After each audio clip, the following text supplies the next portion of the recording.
Akbar yang akan disampaikan oleh yaitu Al-Ustaz Das'an Latif dari Makassar, Sulawesi Selatan, dan juga diawali dengan penyerahan bunga jalan ataupun cenderamata. Kepada Al-Ustaz kami persilakan dengan segala hormat.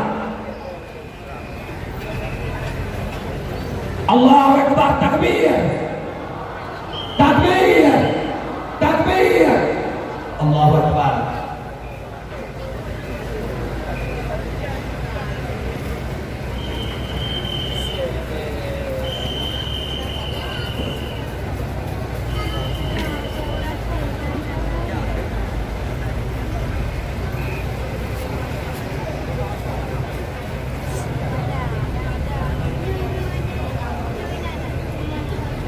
Assalamualaikum warahmatullahi wabarakatuh.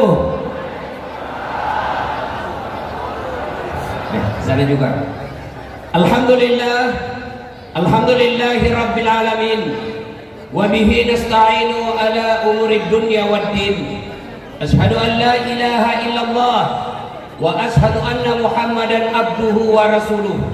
Allahumma salli ala Sayyidina Muhammad wa ala alihi wa sahbihi ajma'in, amma ba'd.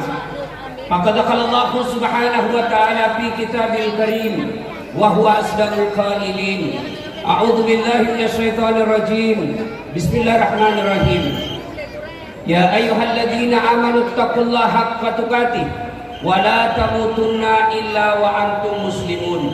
Wahai orang-orang yang beriman, bertakwalah kalian kepada Allah dengan sebenar-benarnya takwa, dan janganlah kalian mati kecuali dalam keadaan beragama Islam. Ayat ini Jumat dibacakan khatib. Tidak sah khutbah Jumat bila khatib tidak membaca ayat ini, dan rasa-rasanya ayat ini tidak masuk akal. Jangan kamu mati, berarti mati kamu yang ngatur. Jangan kamu mati, berarti mati mau-maumu. Mati itu tidak mau atau mau pasti mati. Orang kaya, orang miskin, raja-raja, rakyat biasa, ustaz, senangnya semua mati. Berarti yang jadi masalah bukan mati, yang jadi masalah illa wa antum muslimun, kecuali dalam keadaan beragama Islam. Berarti ada orang Islam tapi matinya kafir. Siapa mereka? Contoh aja deh, jangan contoh. Sabung ayam. Ada juga di sini. Belek-belek. Didapat sama polisi, dikejar sama polisi. Jangan lari, masih lari. Polisi tidak bisa kejar. Kenapa? Polisinya besar perutnya.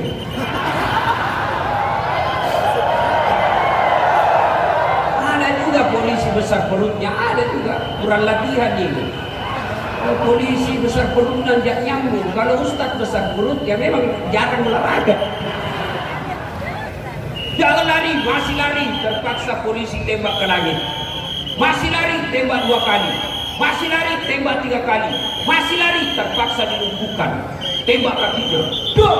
Kakinya ditembak, kepalanya dikena. Saya tanya temanku yang polisi, "Woi bos, bagaimana caranya kakinya ketonggak, kenapa kepalanya kena?" Dia bilang, "Soalnya waktu ditembak dia jongkok." Kena kau. Ini polisi Filipina, bukan polisi Indonesia. Polisi Indonesia super hebat. Jangan musuh polisi. Kira-kira itu enak hidupnya kalau tidak ada polisi di Indonesia? Rumah dirampok, anak gadis diperkosa, suami dibunuh, harta dijarah semuanya, habis semua isi toko. Ibu tahu pelakunya, ibu hafal mukanya, datang ke kantor polisi. Tolong Pak Polisi, kejar orangnya, nih pelakunya, nih fotonya, ini videonya, tangkap orangnya. Apa kata polisi? Mohon maaf, baru saja polisi bubar. Apa? Makanya dia musuh polisi. Anak muda. Wih. Kalau termus siapa kau cari? Kecil. Siapa kau cari? Polisi. Saya pergi macet mobil, udah bisa maju, udah bisa mundur, baca Yasin 2 kali, sudah hatam. Boy. Begitu datang polisi lalu lintas, selesai. Ini acara kita lancar malam ini. Ayo, siapa punya tugas? Polisi. Makanya jangan mesti polisi. Pun kalau ada polisi minta uang di jalan,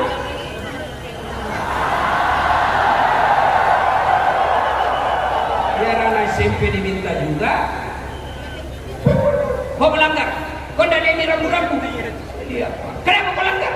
Tidak lihat bapak. Kenapa kau tidak lihat saya? Kau masih mungkin di tikungan. Ini polisi film India. Ya, polisi Indonesia bagus. Polisi Indonesia ya. Wakalaidan. Nah, siapa lagi yang bisa mati dalam keadaan kafir? Siapa? Hubbi aklil haram. Mereka yang suka makan makanan haram. Siapa mereka? Mereka kalau pilkada menerima uang sogo.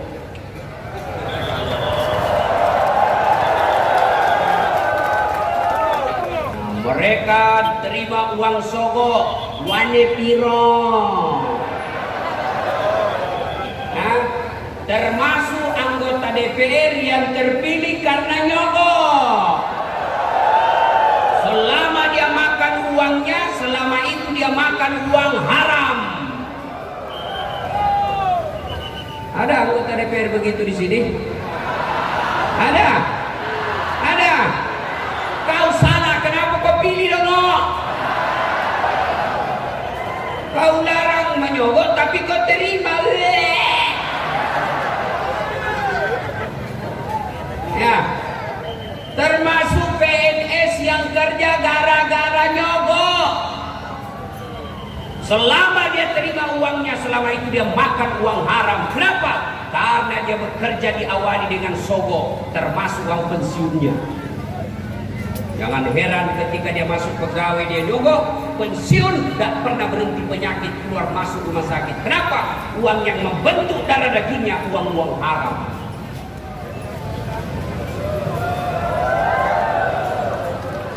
Jangan nyok untuk jadi pegawai. Apa itu hebatnya pegawai negeri? Nah, ini gaspol atau rem-rem? Gaspol. Gaspol. Tapi ibu-ibu hati-hati duduk. Jangan duduk terbuka begini. Yang rapat-rapat sedikit.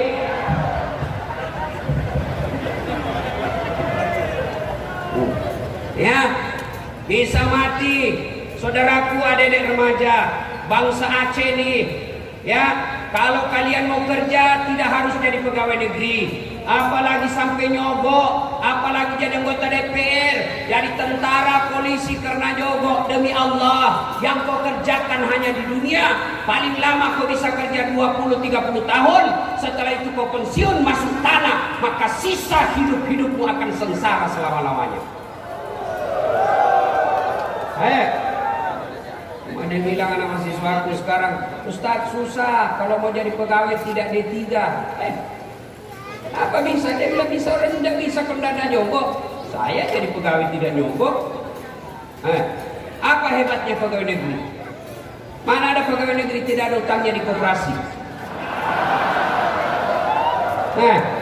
Pegawai negeri itu tanya itu pegawai negeri. Tanggal 1 sampai tanggal 10 makannya apa? Sari laut. Tanggal 11 sampai 20 turun sedikit, sari mie. 21 sampai 30 sari don. Awas sakit kepala, habis uang, cicilan belum lunas. Kenapa tahu Ustaz? Ya karena saya begitu. Saya pegawai negeri. Ya, Ustaz berapa gajinya? Oh, 7 koma. Hebat. Maksudnya tanggal 7 sudah koma. Wa qala idzan bismillahirrahmanirrahim. Ya ayyuhalladzina amanu dukhulu fis silmi kaffatan wa la tattabi'u khutuwatis syaitan innahu lakum aduwwun mubin. Wahai orang-orang yang beriman, masuklah engkau ke dalam Islam secara sempurna dan janganlah engkau ikuti langkah-langkah setan, karena sesungguhnya setan itu musuh yang nyata bagi kalian. Musuh kalian bukan polisi, musuh kalian bukan pemerintah, musuh kalian bukan ulama, musuh kalian bukan pejabat, musuh kalian adalah setan, di mana setan itu musuh yang nyata bagi kalian. Kalau kita ibu bapak ketika mendengar undangan ceramah ini, ya, tentang di atas sana, bapak baca, setan goda, tidak usah kau datang, tidak usah kau datang, capek, tidak ada kursi, makan tidak ada, tidak usah kau datang, tidak usah datang, capek saja. Nah, itu setan yang menggoda bapak ibu. Tapi alhamdulillah, bapak yang hadir di tempat ini dari Sabang sampai Merauke, dari belakang sampai ke belakang, barusan saya ceramah 4 penjuru. Untung tidak ada di atas, mati saya kalau ada di atas. Masuk. Ya, nah, maka bapak ibu yang datang di sini berhasil mengalahkan setan yang ada di rumah. Tapi apakah setelah bapak ibu datang di sini setan menyerah? Tidak, dia goda lagi kita. Gak usah kau dengar ceramah, gak usah dengar ceramah. Pegang HP-mu, pegang HP-mu, pegang HP-mu. Maka orang yang pegang HP itu orang-orang yang kena godaan setan. Orang sudah ceramah masih sibuk.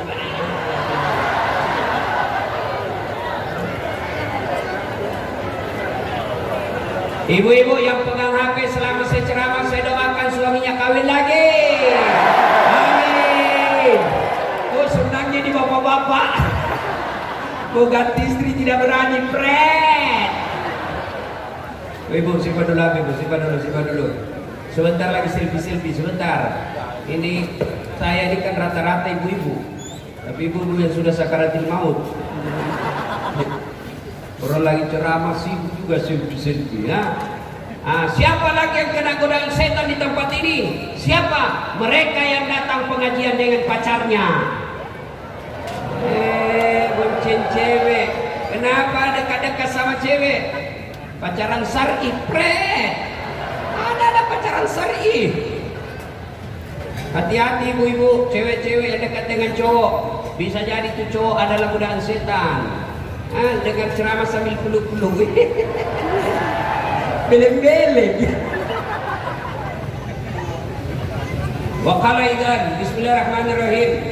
Innallaha wa malaikatahu yusalluna 'alan nabi.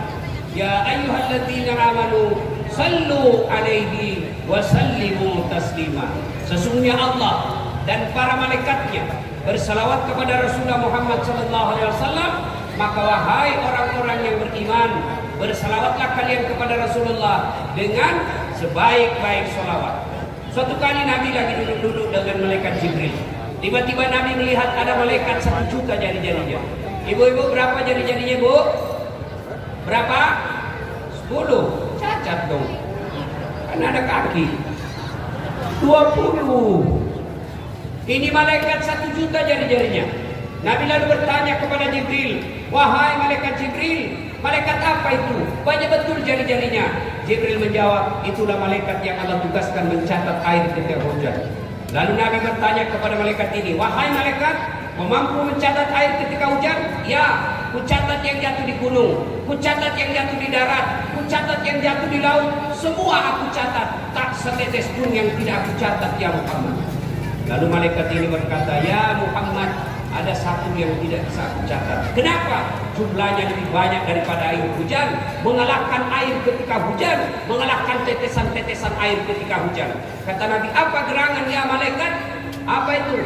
Kata malaikat ini, ketika umatku berkumpul di lapangan pasar Berdun, lalu mereka berselawat bareng-bareng kepadamu, mau anak-anak sampai dewasa sampai kakek-kakek, mereka berselawat bareng-bareng kepadamu ya Muhammad. Aku tidak bisa mencatat betapa banyak pahala yang Allah turunkan di tempat ini. Maka bapak-bapak, ketika bapak berkumpul seperti ini, perbanyak berselawat. Bapak tidak bisa memperbanyak amal dengan tahajud, tidak bisa memperbanyak amal dengan duha, tidak bisa memperbanyak amal dengan Senin Kamis. Maka perbanyak amal ketika duduk dan tempat seperti ini, banyak-banyak bersalawat. Kenapa? Pahala yang Allah turunkan lebih banyak nilainya daripada itu. Maka saya mau ajak bersalawat ini. Bisa? Bisa? Kalau tadi kita dengar lagu yang cak. Saya mau ajak kita bersalawat. Bisa? Saya mau dengar ibu-ibu dulu yang merasa jenis kelamin laki-laki, diam. Kita dengarin ibu-ibu ya, sambil perbaiki duduknya bu. Ya, ayo salawat bareng-bareng. Yuk, ikuti saya. Sholatullah ala toha, salatullah ala yasin. Alhamdulillah. Terima kasih bu.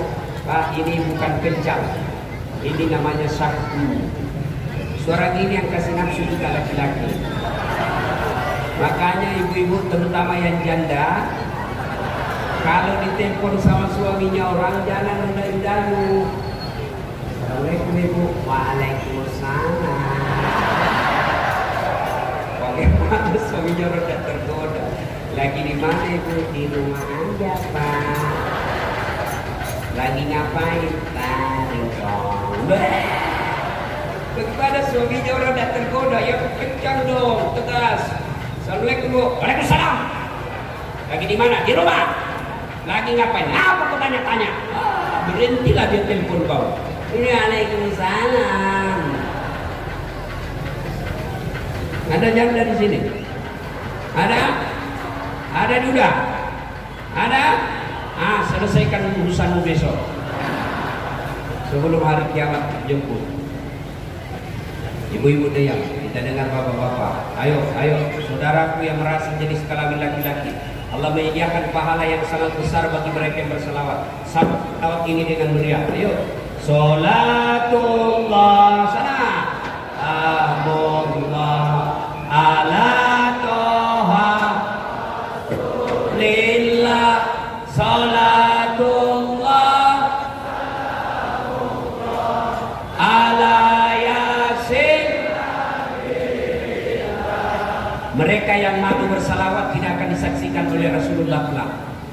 Ayo jangan malu-malu salawat, bareng-bareng semua, laki, perempuan, anak muda, pejabat, non pejabat, ayo bareng-bareng. Yuk, sholatullah salamullah ala toha,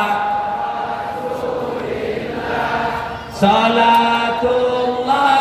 salamullah ala yasin.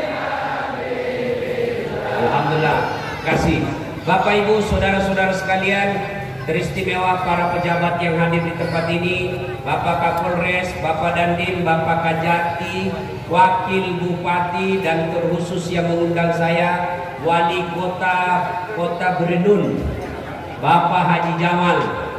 Ini wali kota yang tidak ada tanda bintangnya. Tapi semoga Bapak dicintai oleh Allah dan Rasulnya, karena selalu berusaha mendatangkan dakwah-dakwah di tempat ini. Saya pikir Bapak ini calon bupati, ternyata bukan. Nah baiklah ya. Karena sekarang susah mencari orang ikhlas. Susah mencari orang ikhlas sekarang. Biasa kalau banyak yang suka bantu-bantu masyarakat, orang ujung-ujungnya, oh caleg atau calon bupati. Nah ternyata Bapak bukannya, datanglah besok-besok ya. Senin 12 Rabiul Awal tahun gajah. Saya ulang, Senin 12 Rabiul Awal tahun gajah, Rasulullah lahir. Kemudian sama hari Senin, sama tanggalnya 12, sama bulannya Rabiul Awal tahun ke-11 Hijriah, Allah di aras panggil malaikat Jibril. Jibril, kau kesini dulu Jibril. Kau turun ke bumi, panggil 3 malaikat, Israil, Israfil, Mikail. Turun kau, jemput kekasihku Muhammad, cabut nyawanya dengan catatan tanya dulu. Masya Allah. Turun malaikat Jibril bersama 3 malaikat, Israil, Mikail, Israfil. Di langit ke-7 masih berempat, langit ke-6 masih berempat, sampai langit kedua masih berempat. Di langit pertama, malaikat Jibril berkata, malaikat pencabut nyawa, saya kan tidak bertugas, saya ini khusus membawa wahyu, saya tidak bertugas malam ini, kau aja yang turun. Kenapa? Sudahlah, kau aja yang kerja, saya tidak bekerja malam hari ini. Kata malaikat pencabut nyawa, tapi kan kau yang selama ini ketemu. Kau saya tunggu aja kau di sini, kau turunlah. Turun 3 malaikat, Israfil, Mikail. Turun. Nabi lagi demam. Makanya saya agak cemas ini karena saya juga demam sekarang. Turun ketuk. Assalamualaikum warahmatullahi wabarakatuh ya Rasulullah. Fatimah buka pintu. Tidak ada orang apa?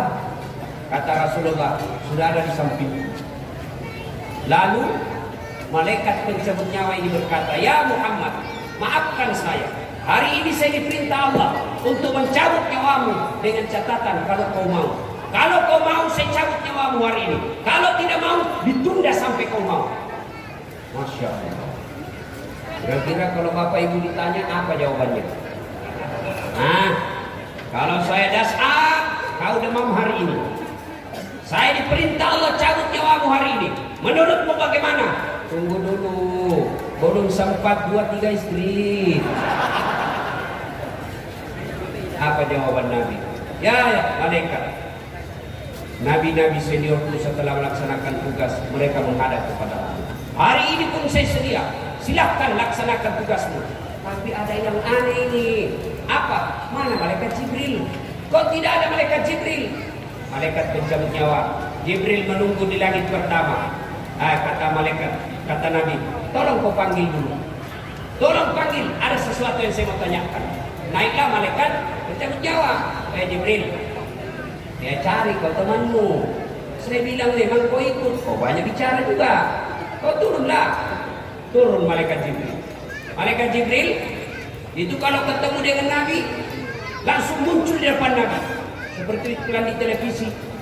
Wane piro, ada kan iklan wane piro, seperti itu langsung muncul malaikat Jibril. Lalu bertanyalah Nabi, ya Jibril, kalau hari ini saya harus menghadap kepada Allah, tolong beritahu saya berita gembira. Kata malaikat Jibril, ya Muhammad, seluruh malaikat yang pernah Allah ciptakan sekarang ngantri menunggu kau. Apalagi Jibril, ya Muhammad, kalau ada dosa dan kesalahan yang pernah kau lakukan, Allah telah mengampuni dosa-dosamu sebelum engkau wafat. Alhamdulillah.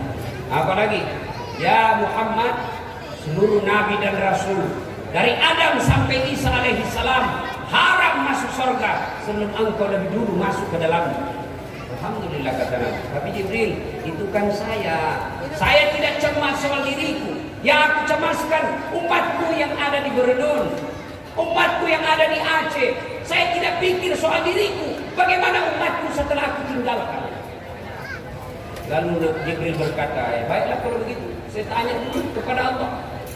Naik lagi malaikat Jibril, turun lalu memberi kabar gembira. Ya Muhammad, saya mendapat berita gembira dari Allah. Apa terangan Jibril? Allah menyampaikan kepadaku, sampaikan kepada Muhammad, meskipun dia tidak berada di tengah-tengah mereka umatnya, meskipun Muhammad sudah tidak berada di tengah-tengah umatnya, selama mereka berpegang kepada Quran. Saya ulang, kata Jibril, Muhammad kau tidak usah cemas, ama umatmu berpegang kepada Quran Sunnah, selama itu umatmu akan aman sampai di akhirat, meskipun engkau sudah tidak di tengah-tengah mereka. Alhamdulillah. Lalu mundur malaikat Jibril, maju malaikat pencabut nyawa. Kata malaikat pencabut nyawa, Muhammad, maafkan saya harus melaksanakan tugas. Kata Nabi, silakan. Maju malaikat pencabut nyawa, dicabut rohnya Nabi, perlahan-lahan keluar dari telapak kakinya. Roh Rasulullah keluar meninggalkan betis sampai ke paha, menggigil seluruh tubuh Nabi, keluar keringat dari pelipis persis Nabi. Keringat biji-biji di dahi Nabi. Lalu Jibril membelakang, dilihat oleh Nabi. Lalu Nabi bertanya, ya Jibril, kenapa kau palingkan wajahmu? Apa kau jijik melihat saya? Wahai Jibril, kenapa kau belakangi saya? Apa kau jijik melihat wajah saya? Kata Jibril, ya Muhammad, demi Allah dan Rasulnya yang menguasai langit dan bumi, saya tidak jijik melihat wajahmu. Saya tidak jijik melihat wajahmu sekarang ini. Tapi saya tidak tega melihat engkau menghadapi sakaratul maut. Lalu Nabi bersabda, ya Jibril, andai saja Allah tidak sayang kepadaku, maka saya akan rasakan betapa sakitnya sakaratul maut. Bapak Ibu, Nabi yang pernah melakukan eksperimen, pertama kali melakukan percobaan sakitnya mati, Nabi Sulaiman alaihi salam. Nabi Sulaiman berkata, Nabi Idris, mohon maaf, Nabi Idris alaihissalam berkata, ya Allah, saya mau rasakan bagaimana sakitnya Nabi. Allah perintahkan, cabut nyawanya. Dicabut nyawanya Idris alaihissalam. Setelah itu beliau kumpulkan sahabat, saudara-saudara sekalian, Anda mau tahu sakitnya sakaratul maut? Ya Rasulullah, sakitnya sakaratul maut 1000 kali kita dikuliti hidup-hidup, baru sama sakitnya sakaratul maut. 1000 kali kita dikuliti hidup-hidup, baru sama sakitnya sakaratul maut. Ada yang pernah dikuliti di sini? Ada? Idris alaihissalam pernah rasakan sakaratul maut. Lebih sakit kita dikuliti 1000 kali daripada sakaratul maut. Maka Nabi meneteskan keringat-keringat. Lalu Nabi bersabda, sakitnya sakaratul maut ini, dengar doanya Nabi. Ya Allah, sakitnya sakaratul maut ini jangan kau timpahkan kepada umatku, jangan kau berikan kepada umatku sakitnya sakaratul maut ini. Cukup saya saja merasakannya ya Allah, jangan kau berikan kepada umatku. Bayangkan, Nabi minta supaya sakitnya sakaratul maut tidak dikasih kepada kita. Nabi minta, ya Allah, seluruh sakitnya sakaratul maut kumpulkan kepadaku, dan hanya saya saja yang merasakan sakitnya. Tapi ketahuilah saudara, satu golongan orang yang paling menderita menghadapi sakaratul maut, manusia yang paling sengsara menghadapi sakaratul maut, anak yang durhaka kepada kedua orang tua. Coba kita lihat di tengah-tengah kita, Pak.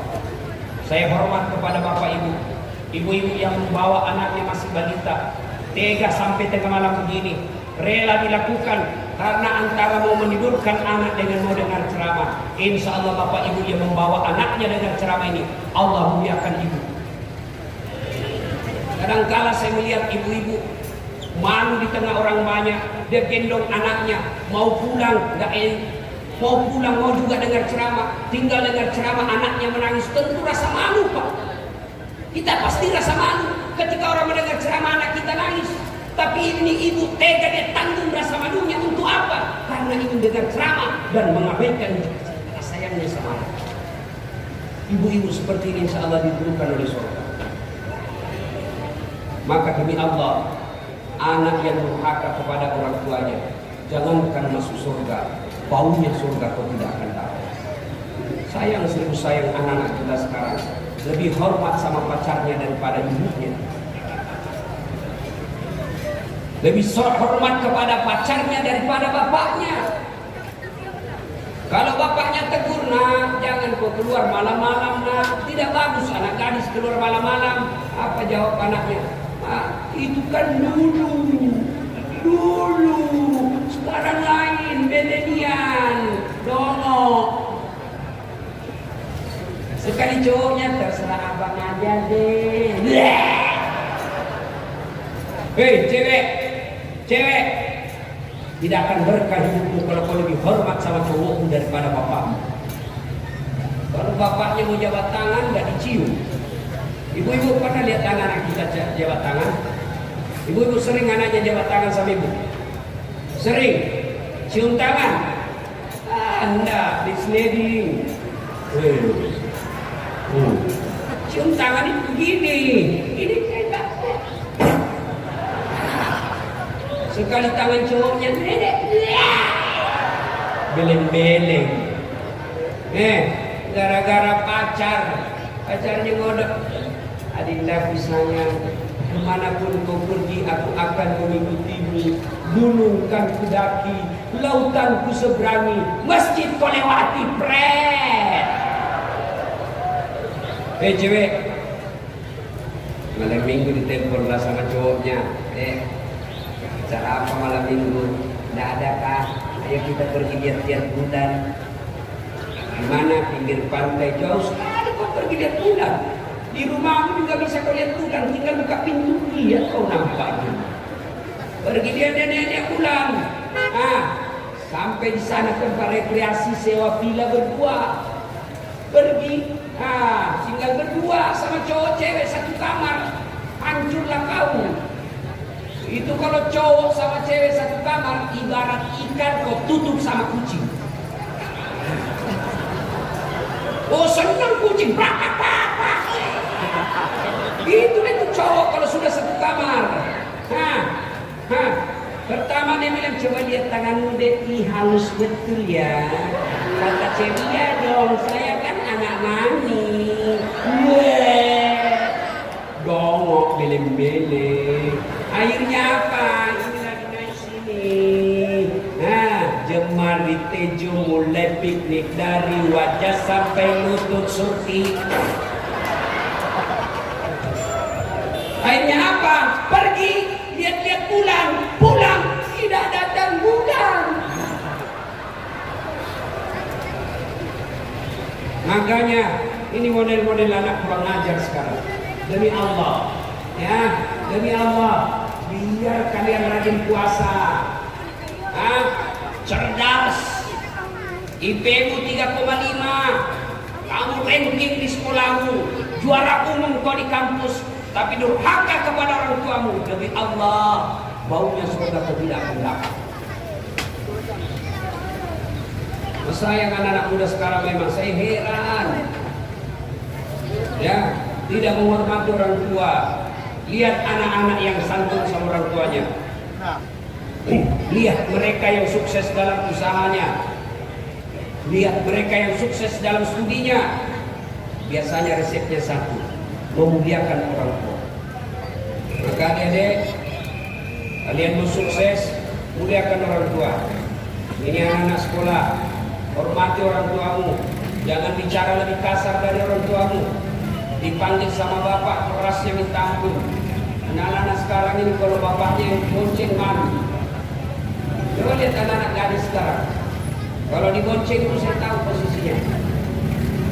Kalau di kota-kota besar itu, kalau dia dibonceng lalu begini, kayaknya biasanya tukang gojek yang bonceng.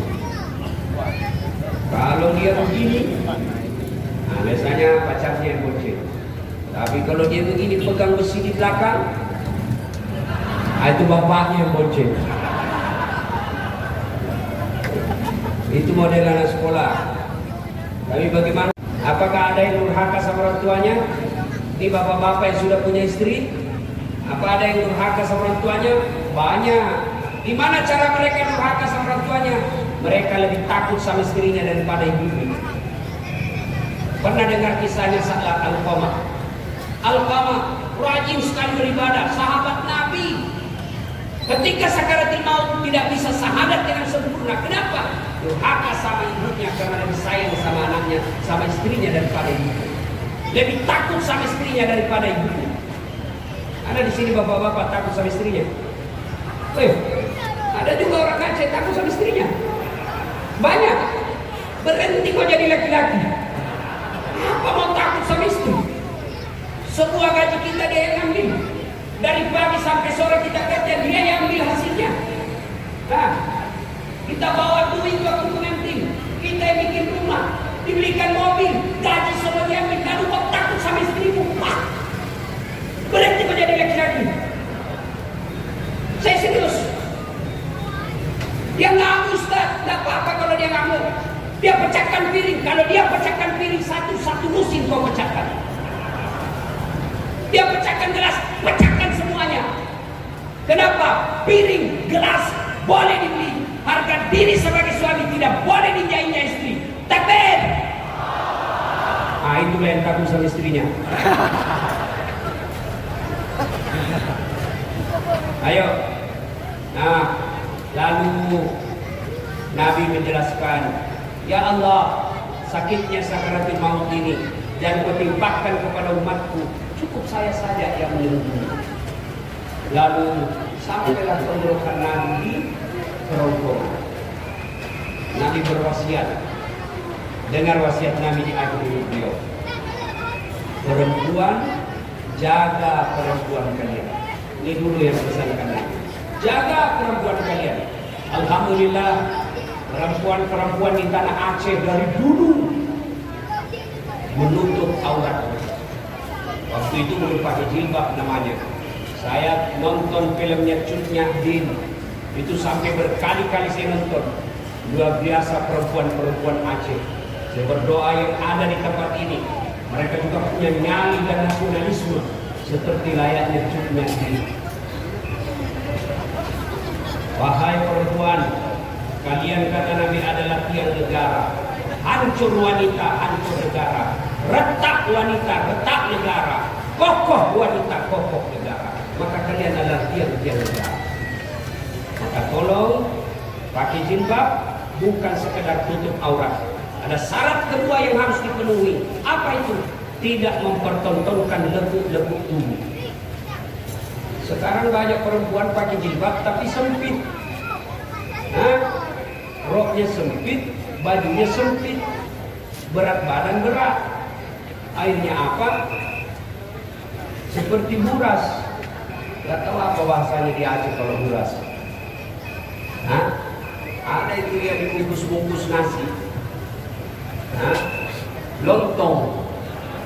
Coba lihat lontong sudah dibuka kulitnya masih kentara ikat-ikatnya itu. Begitulah ibu-ibu yang pakai jilbab tapi sempit. Ya, jangan syarat perempuan pakai kerudung itu pakaian satu tutup aurat, dua tidak mempertontonkan lekuk-lekuk tubuh. Maka biar kalian pakai jilbab tapi sempit, transparan, tidak memenuhi syarat. Alhamdulillah saya tidak pernah lihat perempuan Aceh tidak pakai jilbab. Alhamdulillah. Mudah-mudahan saya keluar kalau kalian anak-anak gadis, ya, tinggal di Aceh, keluar ke Jawa, keluar ke luar negeri, ke Malaysia, sekolah, tetap pakai dan tutup aurat. Banyak yang saya lihat keluar dari kampungnya hilang jilbab. Mati kami laki-laki. Tolong kerjasama. Kami laki-laki jaga mata, tolong cewek jaga akhlak. Biar setengah mati kami jaga mata. Kalian gentayangan, hancur amal kami. Gak mungkinlah saya jalan begini terus. Kenapa kita realistis? Saya kalau pergi ngajar hancur amal saya. Sebelum saya keluar saya baca duha dulu, saya sholat duha dulu, saya zikir ngaji beberapa ayat. Tak udah 3 km keluar dari rumah hancur amal saya. Sebelah kanan, tidak ada. Sebelah jumpa di depan kita lebih cantik lagi. Dilihat haram, tidak dilihat para bagus. Salatullah salamullah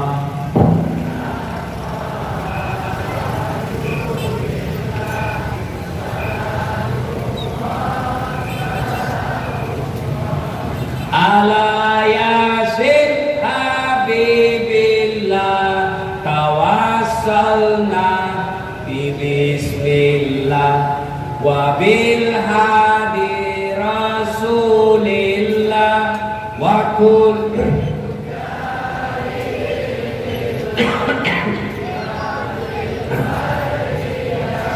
Alhamdulillah. Ya, kata Nabi, jaga perempuan kalian. Bapak-bapak, jaga anak gadis kalian. Alhamdulillah mereka pakai jilbab. Tapi yang banyak merusak anak kita sekarang pacaran. Dan yang lebih merusak gaya pacarannya dari handphone. Bapak belikan HP anak smartphone, itu lebih gampang mereka berzina. Zinanya dengan cara apa? Video call. Ibu-ibu tahu video call? Hei, bu, atau ibu juga suka video call sama selingkuhannya?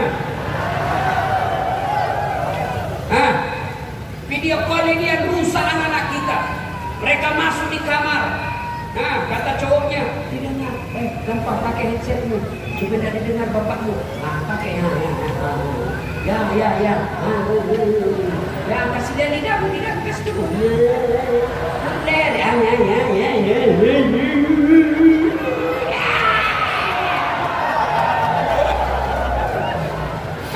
Tiap malam dia begitu, tiap malam video call seperti itu, nge-seks melalui video tiap malam. Akhirnya akhir pekan malam Ahad dia ketemu, maka dia berzina pada situ. Demi Allah Bapak Ibu, biar Bapak rajin puasa Senin Kamis, tahajud tiap malam, berjamaah di masjid, tapi anaknya dia biarkan seperti itu. Bapak, ku ampusakum wa ahlikum. Ada orang tua dikabarkan oleh Nabi, diperiksa puasanya baik, periksa sholatnya sempurna, periksa sedekahnya cukup, hajinya mabrur. Kata Allah, malaikat, persilahkan orang tua itu masuk surga. Sudah ini Pak Haji.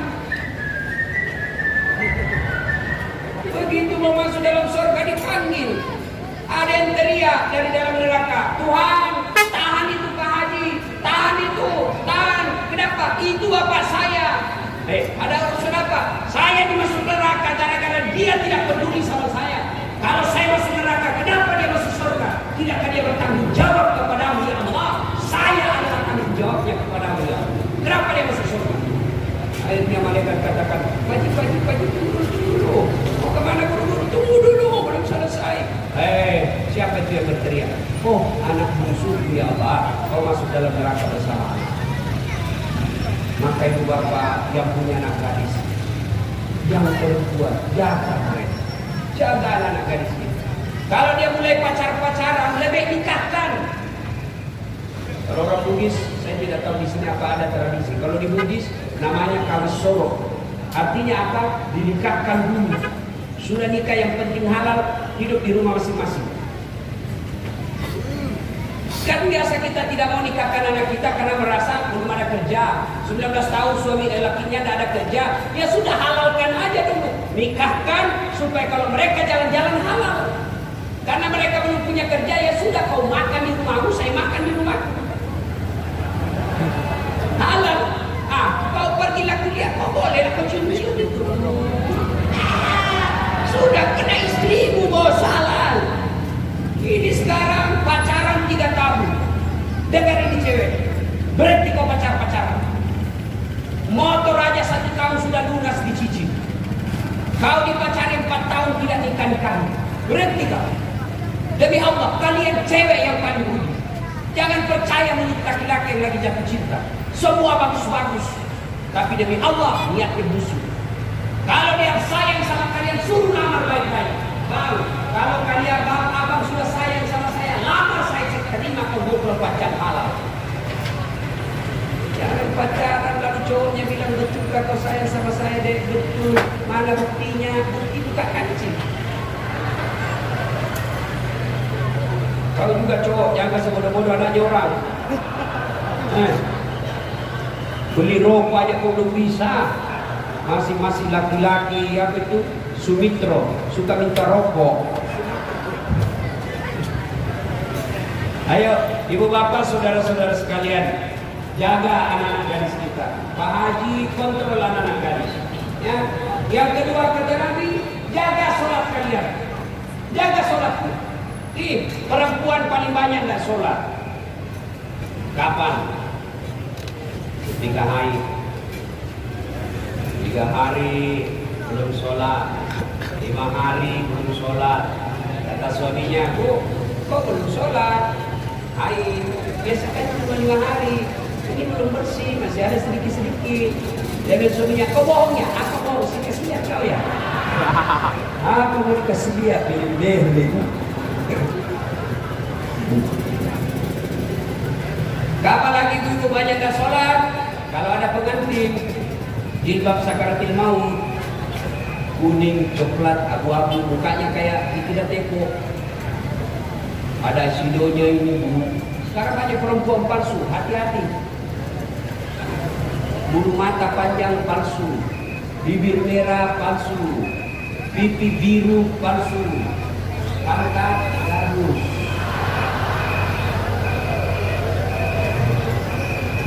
Ya, itu pakai jilbab 3 lapis, 14 pentunnya, 7 jempitannya, ada kayak pohon-pohon di belakang. Tiba waktu sholat suaminya, kau pergi sholat lah. Udah mau hasap kau mau sholat tuh. Apa kata istrinya? Kau mau sabar lah bang. Saya sadar saya suruh kau sholat. Kau udah lihat ini jilbabku 1 jam dipakai. Jadi saya sama jilbabnya daripada sholatnya. Mudah-mudahan tidak ada perempuan lagi seperti itu. Ya, itu ada juga. Ada. Kapan laki-laki banyak nggak sholat? Nah biasanya kalau subuh ada sepak bola. Jam 2 mulai pertunjukan. Seri perpanjangan waktu. Masih seri ada penalti. Begitu ada penalti asal subuh. Apa pilih mana? Pergi nonton lewat sholat subuh. Nonton lewat sholat subuh. Pergi sholat subuh lewat gol. Kenapa? Diambil saja dah sholat depan televisi. Sholat. Bapak ibu tidak ada kejayaan bagi mereka yang tidak sholat. Ustaz, kenapa hidupku susah? Saya dagang bangkrut. Saya nelayan tenggelam perahu saya. Saya bawa motor Gojek dicuri lagi motor saya. Rumah tangga bertengkar selama lalu. Tiap hari saya bertengkar Ustaz. Rumah cuma kontrak. Kok bisa begini hidup saya Ustaz? Salah satu sebabnya bapak tidak sholat. Kalau ada masalah rumah tangga tidak usah cari penginikan. Bapak bisnis selalu susah tidak usah cari kami kita. Lebih baik periksa sholat. Coba. Yakin Pak, Bapak banyak masalah pasti gara-gara Bapak sendiri tidak sholat. Dan celakanya orang tidak sholat. Kalau dia miskin, susah hidupnya, ngontrak-ngontrak, tidak sholat. Bukan cuma dia yang gitu, sampai anak-anaknya pun susah hidup. Coba lihat mereka yang baik sholatnya, selalu jamaah di masjid. Insya Allah Allah berikan ketenangan hidup. Kita lihat mereka tidak kaya, tapi cukup dalam kehidupan. Banyak orang banyak duitnya tapi tidak sholat, tapi kreditnya lebih banyak daripada hartanya. Banyak orang tidak punya, banyak orang banyak duit tapi tidak sholat, betul banyak duitnya, tapi anaknya kurang ajar. Istrinya selingkuh, suaminya membalas. Banyak duitnya tapi tidak ada yang bisa dia makan. Banyak kan orang kita lihat itu duitnya miliaran, dilarang makan nasi. Apa enaknya duit 2 miliar dilarang makan nasi, dilarang makan garam, dilarang makan gula, dilarang makan tahu, dilarang makan daging, dilarang makan ikan. Apa aja bisa dia makan? Ubi jalan. Duitnya 2 miliar cuma ubi jalan bisa dia makan. Apa enaknya? Nah, itu kalau bapak itu tidak sholat, maka pelihara sholat. Saya sudah sholat Ustaz. Betul bapak sholat tapi main-main. Kenapa main-main? Allah.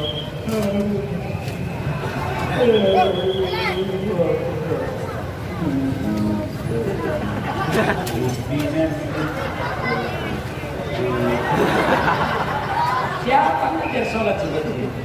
Allah, apa kayak di depan? Ada yang lebih parah. Allah.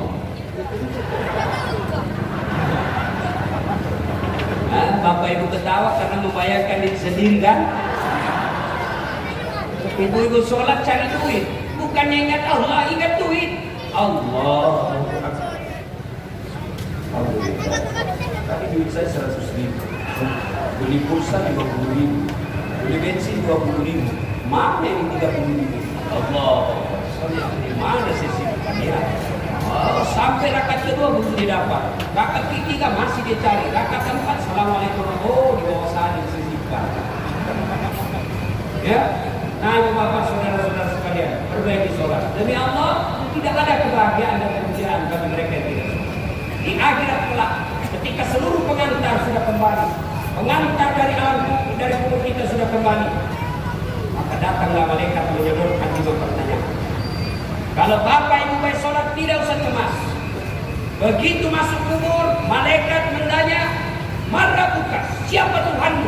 Bapak ibu tidak usah cemas. Siapa Tuhan? Bapak ibu bukan bapak yang jawab. Begitu malaikat bertanya, "Siapa Tuhanmu?" "Man rabbuka?" Sholat kita berkata, "Dan saat kau mundur, waktu kau hidup kau rajin pelihara sholatku, sekarang saya yang jaga kamu." Sholat kita akan menjawab, "Allahu Akbar." Ulang sama malaikat, "Man rabbuka?" Siapa Tuhanmu? Sholat menjawab, Allahu Akbar. Bukan. Hebatnya itu. Ditanya lagi, "Man nabiyuka?" Siapa nabimu? Sholat sholat kita menjawab lagi, asyhadu Allah ilaha illallah wa asyhadu anna Muhammadar Rasulullah. Malaikat mungkar giring kepala. Hebat bangsa Aceh. Akhirnya mungkar kata kin. Kau mana nakir? Nakir. Kau yang tanya. Dia bilang mungkar, sedangkan kau mundur. Apalagi saya cuma pendamping. Mungkar nakir tidak melanjutkan pertanyaan 345. Dia naik melapor ke Rasulullah. Ya Allah, ada hamba-Mu mati. Saya tanya, marah buka? Dia jawab, Allahu Akbar. Allah jawab, bukan dia yang jawab, tapi malaikat, tapi sholatnya yang jawab. Karena dia baik sholatnya, maka tidurkan dia menunggu hari kiamat seperti tidurnya pengantin baru. Masih ingat waktu pengantin baru, Pak? Nyaman kan? Waktu pengantin baru apa kita bilang, ini kenapa lama? Cepat betul pagi. Itu kalau baik sholatnya. Tapi kalau tidak beres sholatnya, hari Jumat saja sholatnya, bukan hanya hari Jumat, itu pun Jumatnya paling terlambat datang, paling cepat pulang. Hati khotbah dia tidur, pulang ambil sendalnya orang. Datanglah malaikat tanya, marah buka, siapa Tuhanmu? Suka tunggu dulu, orang baru datang. Malaikat pun dia debat. Tanya lagi sana, marah buka, siapa Tuhanmu? Kaget langsung dia, Tuhanan yang Maha Esa. Langsung dipaham, kasih berbang. Ini bangsa Indonesia yang beres Pancasilanya tapi tidak beres sholatnya. Karena dia tidak beres sholatnya, tidurkan dia seperti tersiksanya tidur orang sakit gigi. Demi Allah, maulid ini tidak ada gunanya kalau bapak pulang tidak sholat. Demi Allah, apa susahnya sholat? Tolong anak muda, apa alasanmu kau tidak sholat? Kau bilang, apa? Ustaz, saya tidak tahu bacaan sholat. Sejak kecil sampai sekarang saya tidak pernah menghafal bacaan sholat. Wala tayasu birrahillah. Jangan kau putus asa, kata Allah. Kalau kau tidak tahu hafal-hafal sholat, datang berjamaah di masjid. Asas salat jamaah. Kalau imam sudah baca, makmum sudah baca. Bapak diam saja, seluruh bacaan imam yang waktu. Selesai. Bapak amin saja baca. Amin. Diam lagi. Rakaat kedua. Amin. Ya sudah, sah. Yang ketawa, saya suruh sini. Apa lagi? Ayo. Ustaz, saya sakit Ustaz. Apa salah? Silakan sakit. Saya tidak bisa berdiri, duduk. Nah, coba lihat, sholat duduk. Anggaplah saya lagi duduk. Allah. Ruku, Allah. Kepala digoyangkan. Sami Allah. Itu kalau sujud, bukan cuma kepala goyang, badan itu ditundukkan. Allah. Selesai. Saya tidak bisa duduk Ustaz, baring. Silakan, anggaplah saya lagi baring. Allahu Akbar. Nah, kepala sudah tidak bergerak, tinggal tangan. Sholat baring mana? Saya pun tidak bisa seperti itu Ustaz. Sholat pakai isyarat. Mana namanya sholat dipakai isyarat? Tinggal lagi matanya yang digerak-gerakkan. Allahu Akbar. Allahu Akbar. Allahu Akbar. Itu sholat pakai isyarat. Tidak bisa juga Ustaz. Sholat dalam hati. Mana disebut sholat dalam hati? Mulai takbir sampai salam, seluruh bacaan-bacaan sholat dibaca dalam hati. Lagi ruku, bayangkan lagi ruku, pejamkan mata, bayangkan ruku, baca doa ruku. Bayangkan lagi sujud, baca doa sujud. Bayangkan lagi tahiyat, baca tahiyat. Sholat dalam hati. Tidak bisa sholat dalam hati Ustaz. Gampang, ambil kain putih, bungkus, bawa di kubur. Apa lagi? Apa lagi alasan? Tidak ada. Saya sariawan Ustaz. Ya sudahlah, aku salat sariawan.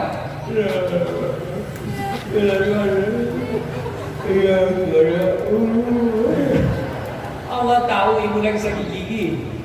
Ustaz, saya nelayan Ustaz. Saya di tengah laut Ustaz. Hah? Baju saya kotor. Papa, Allah tahu Papa lagi di tengah laut. Tak mungkin pulang lagi ganti baju. Pakai baju yang kita pakai. Saya tidak tahu kiblat Ustaz. Cari matahari. Di sana matahari terbenam. Hadap ke sana. Sudah. Tiba-tiba lagi salat di perahu, goyang perahu. Tak usah aku goyang-goyang juga begini. Apa lagi? Tidak ada alasan. Boleh tidak sholat. Satu, belum balik. Ibu-ibu belum pernah haid, boleh tidak sholat. Bapak-bapak belum pernah mimpi basah, boleh. Adik-adik yang suka, aku sudah balik. Ada yang tanya saya, Ustaz, bagaimana hukumnya mimpi basah di siang hari anak muda? Sah tidak puasanya? Sah. Ya, dengan catatan begitu kalian bangun, langsung pergi mandi. Ya, kalau mimpi basah siang hari, kalau mimpi. Kalau kau kreatif sendiri, batal. Makanya kau menikah cepat. Yuk apa saudara-saudara sekalian? Nah, jaga sholat kalian. Yang ketiga, kata Nabi, ummati, ummati, umatku, umatku, umatku. Begitu cintanya Nabi kepada kita, akhir hidup beliau tidak sebut Khadijah, istri beliau tidak. Beliau tidak sebut Fatimah, anak beliau tidak. Beliau tidak sebut cucu beliau Hasan Hussein. Siapa yang disebut Nabi? Ummati, ummati, umat, umatku, umat. Karena cintanya. Sekarang, bagaimana kita kalau kita cinta kepada Nabi? Maka pertama, begitu cinta kepada Nabi, satu, amalkan sunnah-sunnah. Sunnah apa yang paling dianjurkan oleh Nabi? Sholat berjamaah. Alhamdulillah di Banda Aceh ini, di mana-mana saja di masjid ramai kalau subuh. Luar biasa. Penuh masjid Pak kalau jamaah. Apalagi kalau subuh. Penuh. Sampai di luar. Tidak ada di dalam.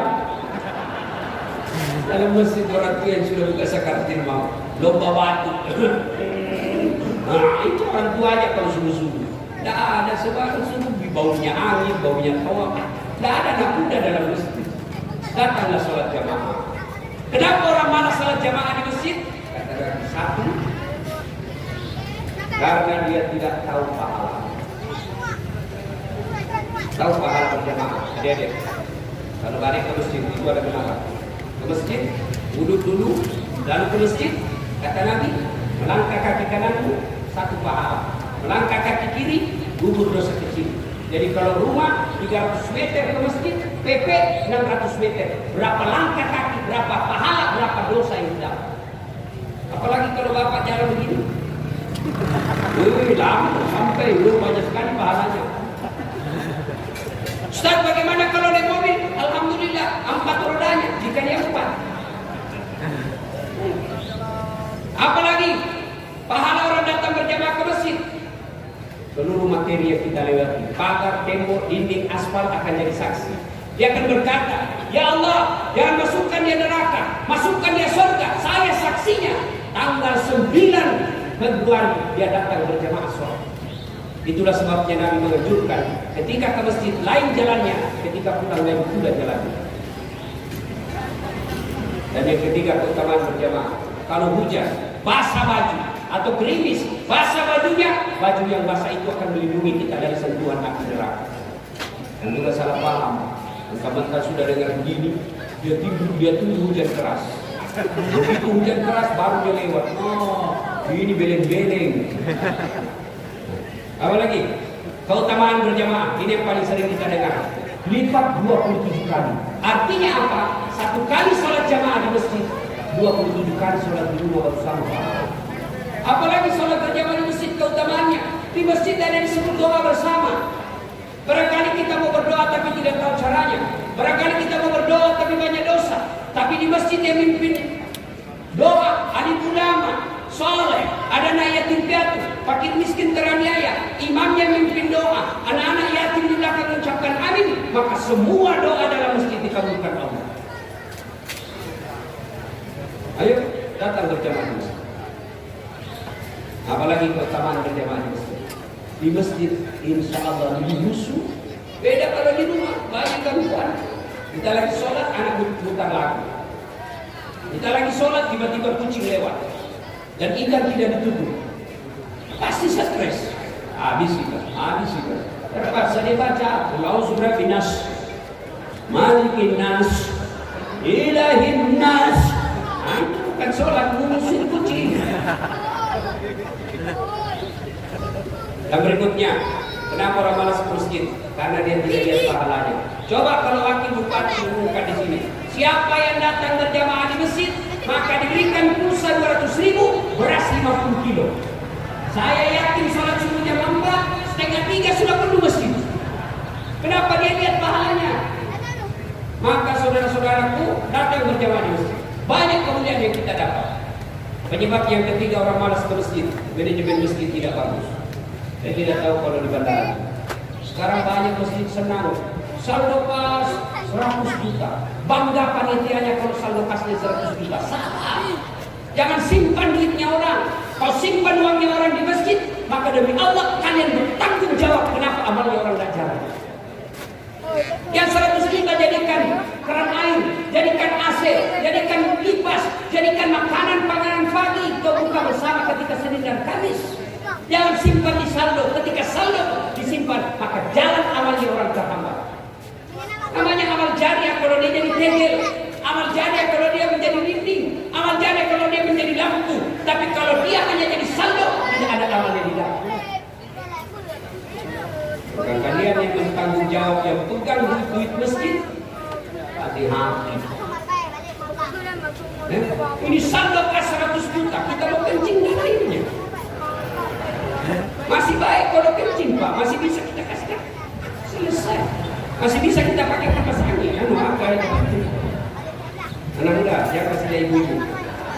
Ini, kalau kalian pergi jalan, tidak ada air, ambil daun 3 lembar. Hah? Daun 3 lembar. Gimana caranya? Begini, jangan kasih lihat ibu-ibu. Gini cara bersihkannya, gosok ke bawah, 1. Ambil lagi daun kedua, gosok ke atas. Ambil lagi daun ketiga, gosok ke bawah. Jangan begini bos. Tambah kotor pasti.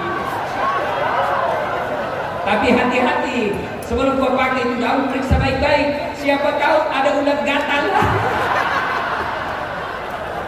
Jangan ketawa ibu, hidung selek lagi. Ya. Kalau kencing masjid Pak, masih aman kalau tidak dapat air. Tapi kalau yang kuning, saya pernah buru-buru pergi ceramah. Saya bilang sama sopir, kasih singgah saya dulu. Tinggallah saya. Selesai. Dari barulah tidak ada. Kan repot. Siapa yang akan dosanya? Ya, yang kedua, orang malas ke masjid. Manajemen masjid tidak bagus. Ada masjid saya bikin di kampung saya, nyaman, betul-betul kecil, ber-AC, depannya ada kolam, ada ikannya banyak, sampai 10.000. Nyaman. Imamnya penghafal Quran, yang bersihkan kita gaji layaknya pegawai negeri. Orang penuh datang ke masjid. Kenapa? Mereka nyaman. Sound sistemnya baik, penceramahnya profesional. Orang datang ke masjid. Kenapa? Merasa nyaman di masjid. Ini tidak. Karpetnya sudah 7 kali lebaran, tidak pernah diganti. Begitu kita sujud, tai cicak didapat. Ada tuna pasir, baunya tidak jelas. Lebih bau daripada bau ketek. Nah, sound sistemnya story. Begitu kata Allah, kita mau perbaiki. Sudah takut lepasin, tahanlah sampai selesai sholat. Penceramahnya mulai salam pertama sampai terakhir neraka jadi cerita. Kalian dibakar, dibanting, ditusuk pantatmu, kedua di lidahmu, dikuntik, tusuk 2 matamu. Apa dia bilang kamu udah tahu sebelum kita takut itu. Dapat lagi imam yang membalik-balik sunnah Nabi. Nabi katakan kalau kau jadi imam ringkaskan bacaan sholatmu. Ini jadi imam mulai takbir sudah mulai lama.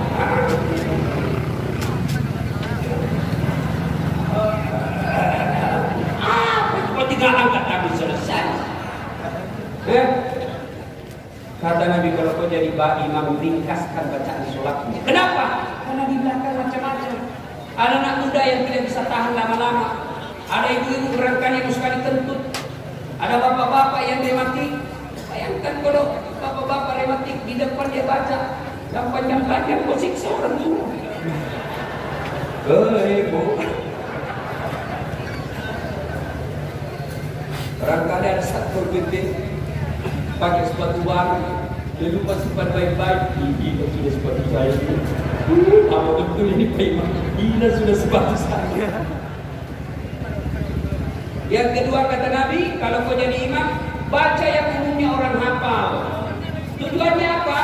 Supaya orang bisa khusyuk. Coba kalau imam membaca Qul huwallah, anak-anak pun ikut. Kenapa? Dia hafal. Dia sambil lari. Tapi Tapi begitu imam membaca surah Al-Baqarah ayat 10 sampai 111, dia khusyuk dengan bacaannya, kita khusyuk dengan hayalan. Kita mau ikut, tidak dihafal. Kita mau rukuk, belum selesai. Lepas ada baca lah pengumuman masjid di dinding. Keadaan keuangan masjid belum tiba. Pengeluaran, pemasukan, bayar listrik. Sudah dibaca satu tripleks, belum selesai imam, dibaca lagi kalender. Persatuan Guru Republik Indonesia, cabang kota Bun. Belum selesai juga imam, dibaca lagi Tengku Rapi, calon DPR RI nomor 3. Semua dibaca. Siapa yang salah? Siapa salah? Imam. Maka imam itu harus hati-hati. Milihnya tidak boleh sembarang. 2020 di Provinsi Banda Aceh ini, saya dengar ada beberapa kabupaten yang akan pilkada. Hati-hati milih imam. Jangan milih imam karena kalian disogok. Jangan milih imam karena kalian satu partai. Jangan milih imam karena keluargamu. Jangan milih imam karena sekampungmu. Tapi pilih imam yang betul-betul mencintai rakyatnya dan hanya takut kepada Allah. Banda Aceh, rakyatnya kalau selalu masih senang disogok diri pemimpin, maka terpilih pemimpin yang bukan untuk mensejahterakan rakyat, tapi pada akhirnya pemimpin itu masuk KPK.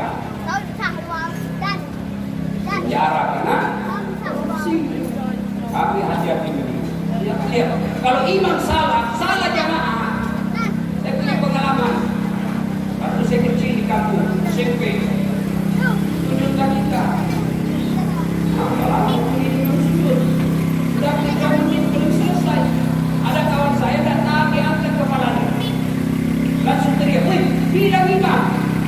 Ternyata imam keluar dari pintu depan. Pantas lama tidak muncul. Selesai bubar sholat. Begitu selesai sholat ditanya, "Pak Imam, kenapa kau tinggalkan saya?"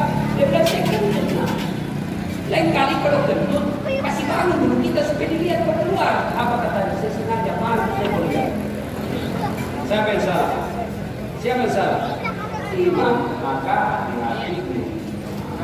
Begitu juga makmum jadi masyarakat jangan gampang termasuk. Pelihara kerukunan. Jadi makmum, coba lihat. Kalau kita berjamaah, mau sukunya apa, bahasanya apa, satu bahasa ketika kita sholat. Mau datang dari mana, satu arahnya. Arah kemana? Kiblat. Orang masjid tidak bisa yang dari kanan menghadap ke kanan, yang dari kiri pintu masjid menghadap ke kiri, yang dari belakang masjid menghadap ke kiri. Akhirnya apa? Ketika rukuk kan tabrakan. Allah berpantah ke belakang. Tapi kalau dalam masjid semua arah sama. Dari pintu kanan arah kiblat, dari pintu kiri arah kiblat, dari pintu belakang arah kiblat. Begitu juga bahasa kita ketika sholat. Menjadi jamaah tidak boleh sembarang baca. Harus sama ikut pemerintah, taat kepada pemerintah kita. Coba lihat imam. Bayangkan bagaimana kacaunya salah jamaah kalau masing-masing jamaah di belakang umat pakai bahasa masing-masing. Jadi imam orang Arab. Allahu Akbar. Makmum datang orang Bugis. Allahu Ta'ala malukku. Datang orang Padang jadi makmum. Allah manggadang. Datang orang Kalimantan Banjarmasin. Allah ba'alal wujud. Terakhir anak Betawi dari Jakarta pakai bahasa kami. Allah gede banget gitu loh. Begitu juga ketika sholat. Kita sholat tidak boleh mengganggu orang yang ada di samping kita. Banyak juga orang sholat jadi makmum. Kayak dia saja penghuni surga sendiri bilang. Kayak dia yang paling alim. Mulai takdir dia ganggu kita. Kayak dia menggigit telinga kita. Allah. Santai mas bro, santai. Ada lagi tuh kakinya kita kasih pindah, dia kasih pindah lagi dia. Kasih pindah lagi. Kasih pindah. Saya jengkel si injak gitu ya. Selesai sholat, kenapa dia injak kaki itu? Tak tahu ganggu saya. Kenapa kau ini kakiku baik saya kasih pindah, kau kasih pindah lagi. Ini supaya sah rapat Ustaz. Kalau sah kau rapat, bukan kaki kau kasih rapat. Tapi apa? Bahu dan siku. Ini bisa siku mana orang sholat itu. Tapi kaki bisa jadi sekaki itu rapat, sapu renggal. Ini artinya dari makmum, dari masyarakat jangan terprovokasi.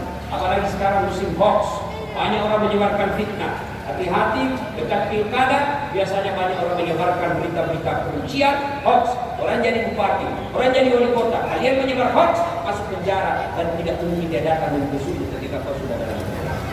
Ibu bapak saudara-saudara sekalian, karena waktu yang sangat terbatas dan saya pun kurang sehat malam.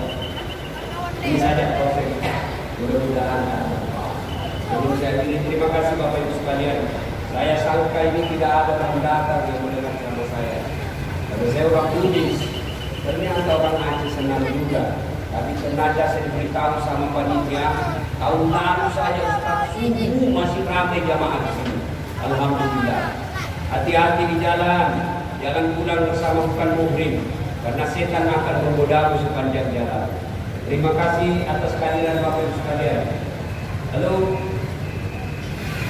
Kalau masih mau dengar ceramah saya, silakan nonton Tabligh Akbar dari Indonesia Ketinduan setiap hari Sabtu Ahad pukul 12.30 sampai selesai. Atau ambil HP, buka aplikasi YouTube, tulis nama saya Dasat Latif, keluarlah ceramah saya ribuan itu. Sudah itu jangan lupa kasih tanda begini, like and share, subscribe. Jangan dikasih begini ya. Kalau kasih begini dicari kau mereka mencabut nyawa.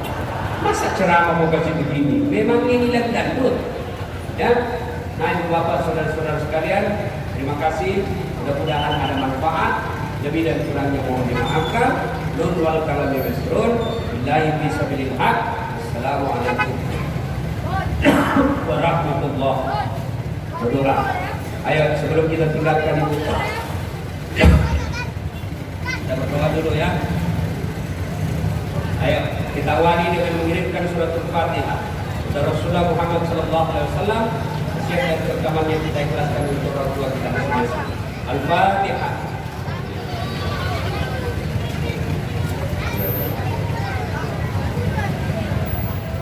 Amin.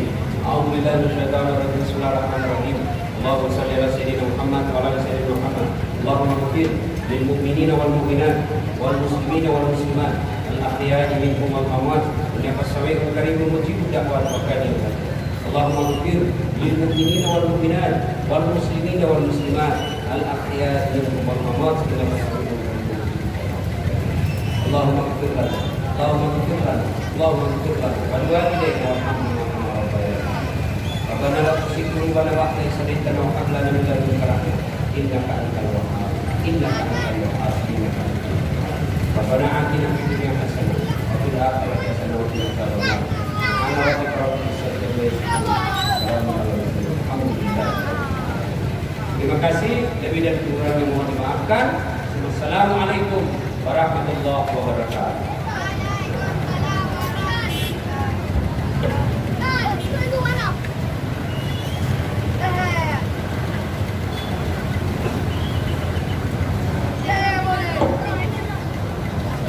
Terima kasih banyak kepada Al-Ustaz Dasar Latif yang telah menyampaikan tausiah, yaitu mengajak kita semua untuk berselawat kepada Rasulullah sebanyak-banyak mungkin. Dan selanjutnya marilah kita menegakkan salat. Salat sebagai tiang agama. As-salatu imaduddin. Salat itu tiang agama. Barang siapa yang mendirikan salat, berarti dia yang mendirikan agama. Karena siapa yang tidak mengerjakan salat, dia ada yang meruntuhkan agama. Maka mudah-mudahan marilah kita melaksanakan perintah daripada Allah Taala. Dan selanjutnya mari sama-sama kita bersaksikan untuk menyerahkan yaitu cindera mata.